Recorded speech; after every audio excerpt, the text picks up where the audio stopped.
আসসালামু আলাইকুম। আজ আমি আপনাদের জন্য নিয়ে এলাম ঢেঁড়স বা ভেন্ডি দিয়ে তৈরি চিংড়ির একটি অসাধারণ ও ভিন্ন স্বাদের রেসিপি। যারা সবসময় একই রকম ভেন্ডি ভাজি বা রান্না খেয়ে ভোর হয়ে গেছেন তাদের জন্য এই রেসিপিটি একদমই নতুন এবং জিভে জল আনার মতো। খুবই সহজ উপায় এবং ঘরোয়া মশলায় কিভাবে এই সুস্বাদু পদটি তৈরি করবেন তা আজকের ভিডিওতে ধাপে ধাপে দেখিয়েছি। গরম গরম ভাতের সাথে এই রেসিপিটি জাস্ট জমে যাবে। একবার ট্রাই করেই দেখুন, বাসায় সবাই আপনার রান্নার প্রশংসা করতে বাধ্য হবে। তো রেসিপিটি করার জন্য প্রথমেই প্রয়োজন হবে ঢেঁড়স বা ভেন্ডির। তো ভেন্ডি তুলতে আমি একদম চলে গিয়েছি আমাদের সবজি খেতে। তো সেখান থেকে একদম ফ্রেশ এই ভেন্ডিগুলো আমি তুলে নিচ্ছি। একদম কচি যে ভেন্ডিগুলো রয়েছে সেগুলোই তোলা হচ্ছে। বুড়োগুলো দিয়ে কিন্তু এই রেসিপিটি ভালো হবে না, আর খেতেও ভালো লাগবে না। তো ক্ষেত থেকে প্রায় আমি হাফ কেজির মতো ভেন্ডি তুলে নিয়েছি। সেগুলো বাসায় এনে খুব ভালো করে প্রথমে ধুয়ে নিতে হবে। ধুয়ে এভাবে লম্বা করে কেটে নিতে হবে। দেখতেই পারছেন কিভাবে এই ভেন্ডিগুলো কেটে নেওয়া হয়েছে। তো এভাবে করেই কিন্তু ভেন্ডিগুলোকে কাটতে হবে। আপনারা চাইলে আরো বড় বড় করেও কাটতে পারেন, আপনাদের ইচ্ছা। তারপর এখানে নিয়ে নিয়েছি বড় বড় চিংড়ি। তো এই চিংড়ির ভিতরে আমি লবণ এবং হলুদ মাখিয়ে নেব। তারপর একটি কড়াইতে দিয়ে নিয়েছি বেশ অনেকটা পরিমাণ সরিষার তেল। আমি যেহেতু রান্নায় সরিষার তেল ব্যবহার করি সেহেতু এখানে সরিষার তেলই দিয়েছি। আপনারা রান্নায় যে তেল ব্যবহার করে থাকেন সে তেল দিয়ে কিন্তু এই ভেন্ডিগুলো ভেজে নিতে হবে। তো তেলটি খুব ভালো করে গরম করে এর মধ্যে কেটে নেওয়া ভেন্ডিগুলো দিয়ে দিয়েছি। এই ভেন্ডির ভিতরে কিন্তু আমি কোনো প্রকার লবণ বা মশলা দিইনি। জাস্ট ভেন্ডিগুলো হাই হিটে এই তেলের ভিতরে ভেজে নিতে হবে যতক্ষণ না পর্যন্ত এর পিচ্ছিল ভাবটা চলে যায়। তো পিচ্ছিল ভাব চলে যেতে যেতে কিন্তু এই ভেন্ডিগুলো অনেকটাই মুচমুচে হয়ে যাবে। তো এই পর্যায়ে ভেন্ডিগুলোকে উঠিয়ে নিতে হবে। তো আমি একটা ছাঁকনির ভিতরে তেল ঝরিয়ে ভেজে নেওয়া ভেন্ডিগুলোকে উঠিয়ে নিচ্ছি।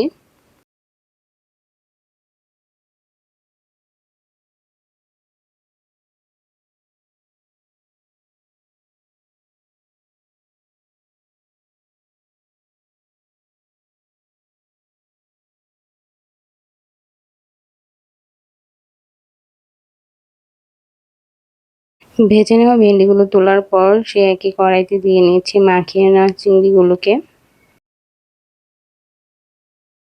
আমি একটু বড় সাইজের চিংড়ি হলে এভাবে ভেজে নিই, আর ছোট সাইজের চিংড়ি হলে পেঁয়াজ এবং চিংড়ি একসাথে তেলের মধ্যে ভেজে নিই। তো চিংড়িগুলো উল্টে পাল্টে ভেজে তারপর উঠিয়ে নিচ্ছি।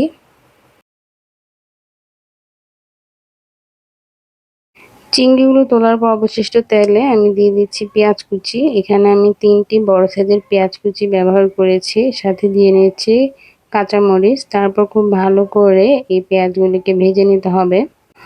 হালকা বাদামি কালার চলে আসলে এর মধ্যে দিয়ে দিতে হবে রসুন বাটা। তো এখানে আমি 1 চা চামচের মতো রসুন বাটা দিয়ে নিচ্ছি। তারপর আবারও কিছুক্ষণ ভেজে নিচ্ছি যাতে করে রসুনের কাঁচা গন্ধটি চলে যায়। তারপর পানি দিয়ে এর মধ্যে বাদবাকি উপকরণগুলোও দিয়ে নেব। তো ফার্স্টে আমি হাফ চা চামচ পরিমাণ আদা বাটা, স্বাদ অনুযায়ী লবণ, হাফ চা চামচ পরিমাণ হলুদ গুঁড়ো, 1 চা চামচ পরিমাণ মরিচ গুঁড়ো দিয়ে খুব ভালো করে মশলাটি কষিয়ে নেব যতক্ষণ না পর্যন্ত তেল ছেড়ে আসে। মশলাগুলো খুব ভালো করে ভেজে নিয়ে এর মধ্যে ভেজে নেওয়া চিংড়িগুলো দিয়ে দিব। মশলাগুলোর সাথে চিংড়িগুলো খুব ভালো করে ভেজে নেব।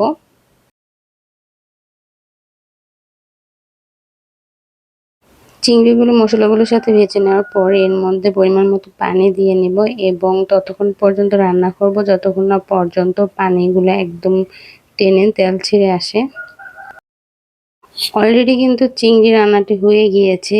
এবার আগে থেকে যে ঢেঁড়সগুলো আমি ভেজে তুলে রেখেছিলাম সেই ঢেঁড়সগুলো উপর থেকে এভাবে দিয়ে নেব। যেহেতু ঢেঁড়সগুলো আগে থেকেই রান্না করা সেহেতু চিংড়িটা যখন হয়ে আসবে ওই পর্যায়ে কিন্তু দিতে হবে। সাথে কিছু ধনিয়া পাতা কুচিও দিয়ে দিতে হবে। তারপর 2 থেকে 3 মিনিট এভাবে উল্টে পাল্টে রান্না করলেই কিন্তু মজাদার এই চিংড়ি দিয়ে ঢেঁড়স ভাজিটি রেডি হয়ে যাবে। তো এই ঢেঁড়স ভাজিটি আপনারা যেকোনো কিছুর সাথেই সার্ভ করতে পারবেন, আর খেতে কিন্তু দুর্দান্ত হয়। তো এরকম মজার মজার রেসিপি পেতে চাইলে অবশ্যই কিন্তু আমার ভিডিওতে লাইক দিতে হবে এবং আমার চ্যানেলটিকে সাবস্ক্রাইব করে আমার পাশে থাকতে হবে। তো আজ এই পর্যন্তই। সবাই খুব ভালো থাকবেন। আল্লাহ হাফেজ।